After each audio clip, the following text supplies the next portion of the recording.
I call upon Professor Aaron Quigley of the School of Computer Science.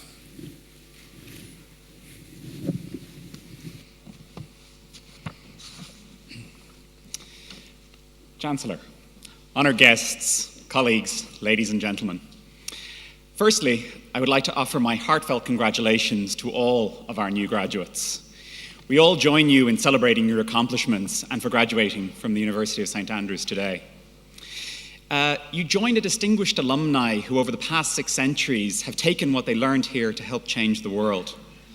Yes, of course, we've had many famous alumni, including Nobel Prize winners, great writers, politicians, and of course even the founder of the Presbyterian Church, John Knox.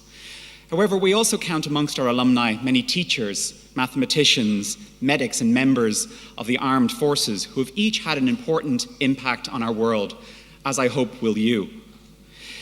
It's easy to forget in such auspicious surroundings that all of our graduates have sat where you are today. From the nurse to the Nobel Prize winner, or indeed the prince to the programmer, they each had the same potential as you do now, to make our world a better place. And just like you, they were all surely thinking, what do I do now? Apart from go out the door. However, before we look forward to your future, let us take a moment to look back and to offer 3 notes of thanks. Firstly, I would like to thank you, our graduates.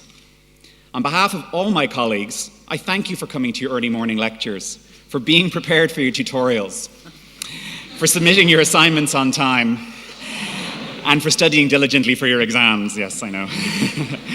We lived in an often jaded world, so it's always refreshing to meet students who are studying and passionate about learning. This might be the second years who are coming to an early morning tutorial and arguing over the finer details of a question, or to the class of 4th years who are presenting their final projects or thesis. It has been our great privilege and pleasure to share this journey of learning with you.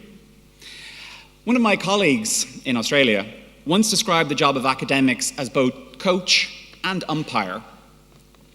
For the most part, I think we've been your coach. I hope we gave the best of ourselves to you in your learning experience. Personally, I think this is why academics are here. We want to educate you so that you are equipped with the skill sets, graduate attributes, and the ability for analytical thinking that is needed in the wider world. Of course, we've also been your umpire from time to time.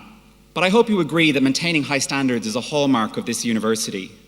I've worked in half a dozen universities now around the world, and I can assure you that the commitment to teaching excellence and standards I've seen here is beyond compare. This is certainly why this university is consistently ranked among the United Kingdom's top 10 across all the university league tables. But this isn't enough. Today, we are neither your coach nor your umpire. Your time on the team is over.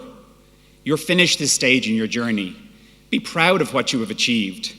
Today, we step back while you step forward.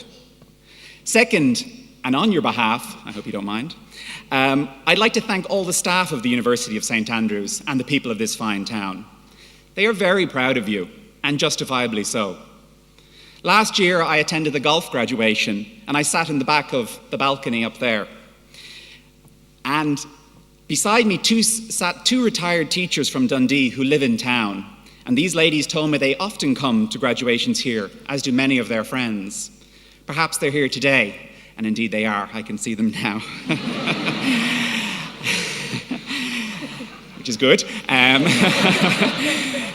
This rare pride the townsfolk have in this university and in all of our graduates is unparalleled in my experience, and is a testament to the great love and respect the people of St Andrews, Fife, and Scotland have for this ancient university. Now, some people describe a university as an iceberg, with 90% of it hidden from view. Myself, I prefer to think of it as a swan, graceful and elegant above the water, but madly kicking its webbed feet below. Of course, in your time here, you've interacted with many of the academic staff here, but often it's too easy to forget the hundreds of general staff across the University of St Andrews who help administer degrees, run the library or the IT systems, clean and cook meals, or maintain our very fine buildings. To each of these members of staff, I pay particular thanks for their often unseen efforts.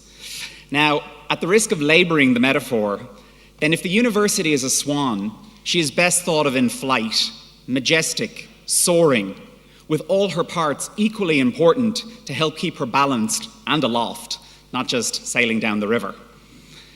My final note of thanks, of course, goes to your family, to your parents and partners, your brothers or sisters, and indeed your boyfriend or girlfriend. They've been with you, supported you, loved you, and cared for you every step of the way. I am certain you appreciate the sacrifices they've made for you, and I would like to thank them for their support. Remember to thank them today, and if they can't be here, then in the days ahead. And so, on to your future. After being invited to give this graduation address, I did extensive research on what's involved in one. I'm after all an academic. Research, it's what we do. So along with pithy quotes and punchy tales, I discovered actually that no one really thinks you will remember anything I say up here today. Kind of depressing. So, together, let's try to change this status quo. I'm going to ask you to remember only one thing. That should be fairly easy. And it's this: invest your time wisely. Now, I'm out in the quad later and I'll be asking questions, so I do recommend you remember it. So let me say it again. Honestly, invest your time wisely. For whatever future you have in mind, your time is all you have that is truly yours. So don't waste it. You have only one life to live, so honestly, live it well. Follow your dreams and don't let life grind you down. Don't waste your time in life. Don't waste your time doing a job you're not passionate, proud, or interested in. Live a life true to yourself and not a life others expect of you. For no matter what changes in technology, society, or government brings, it's really up to you to invest your time so that your dreams don't go unfulfilled. Of course, I think you've already made one very good investment here in your education. This is an investment that's equipped you for the challenges ahead and will pay off over the rest of your life. Of course, it means you have the skills and knowledge to apply for different jobs or to go on to further postgraduate study. However, to me, it's the less obvious returns which pay off in more rewarding ways. Every decision that you make, every choice presented to you now can be viewed through this prism of critical thinking and a mindset your education has equipped you with. I would hope our honorand today, Dame Stephanie Shirley, agrees with my advice on investing your time wisely. She has spent much of her life investing her time carefully in both her work and her philanthropic efforts. And so, to conclude, be brief, enjoy the rest of your day, thank your family, and make sure to reintroduce them to this wonderful university and town. Be proud of what you've achieved here, and please, remember to come back and visit or tell us how you're doing in life. And as you leave Younger Hall today, onto the next step of your journey, I say again, your most precious asset is your time. Spend it wisely, spend it well. Thank you.